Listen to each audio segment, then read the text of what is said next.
to play for the 76ers in what he is calling the final decision of his illustrious career. And from the way that his newest teammates are reacting on social media, I would safe to say that they were a fan of his choice.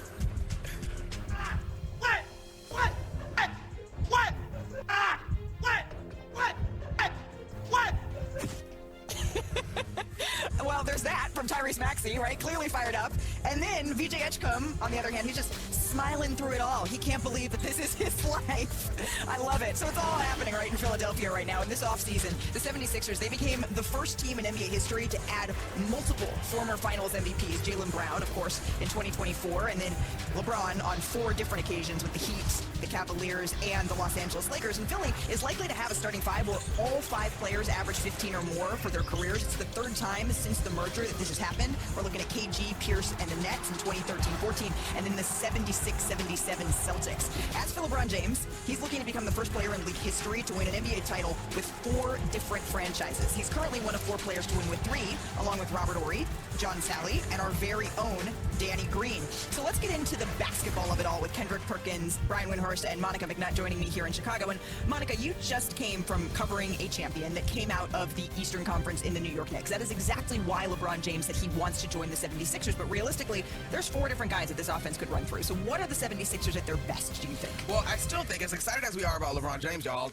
Joel Embiid is a huge swing piece in this one. What does that look like? But the thing about LeBron James is he can play multiple positions on the floor. So if he is in that 4 position, Malika, and Joel Embiid is potentially healthy, you've got a threat in terms of scoring in the paint, you've got an outstanding facilitator, and you've got a high basketball IQ guy that will take the shots that are given off of this offense. Now you gotta look at the rest of the offense, right?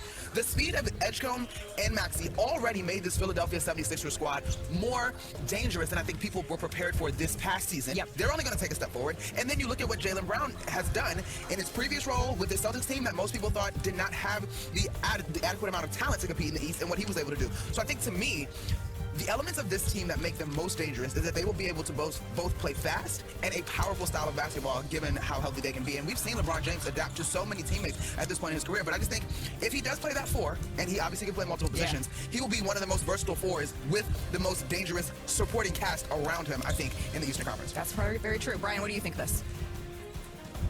Yeah, I think what Monica said about high IQ is very important. You know, high IQ players are something LeBron has always wanted to play with. And while Joel Embiid's health has often failed him, no one would ever say he's anything but a high IQ player. And I think they can figure out how to play together. And I cannot overemphasize enough the importance of the connection with Maxey.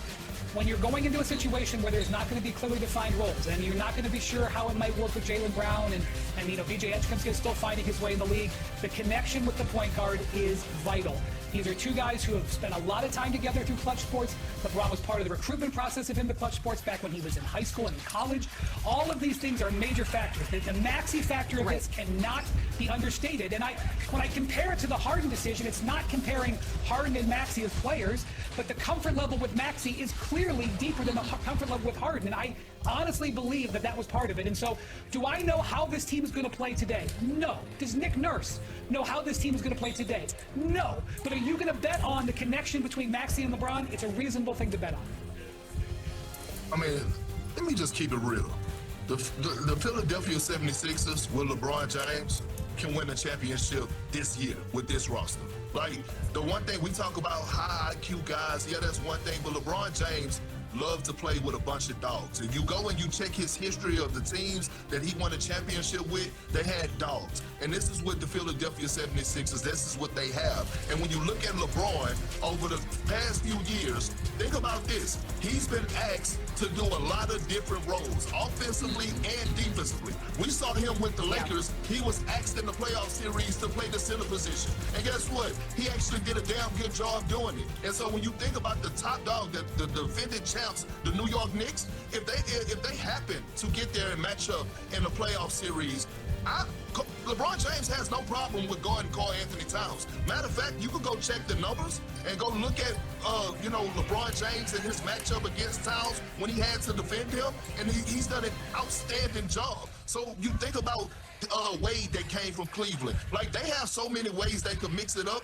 and you're talking about Nick Nurse. Like, Nick Nurse know what it takes to put those guys in position to be successful. Yes, they are legit title contenders. Yes, they could win a championship this year.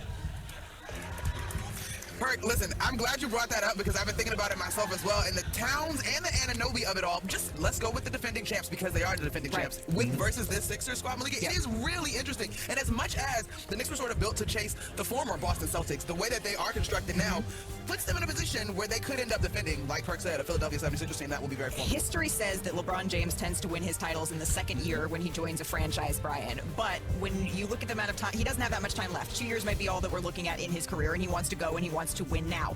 Really, for me, this comes down to two words, two letters. H, health, E, egos, right? They have to be a healthy team and play, 30 games together in the regular season. Let's start with that. Just that premise. Is that something that Philadelphia can do with all of the young guards that they have? I think that's very insightful, Malika. The thing about the other times that he changed teams, that those teams had to hollow themselves out to open up the cap space to sign him. So this is not comparable. The 76ers don't have to hollow anything out. They've got a fully built roster. So the expectation, like Perk was saying, should be to win immediately. But I think it is definitely, look, Jaylen Brown did not select playing for the 76ers. He has expressed an interest in making this a really successful situation. He didn't pick it.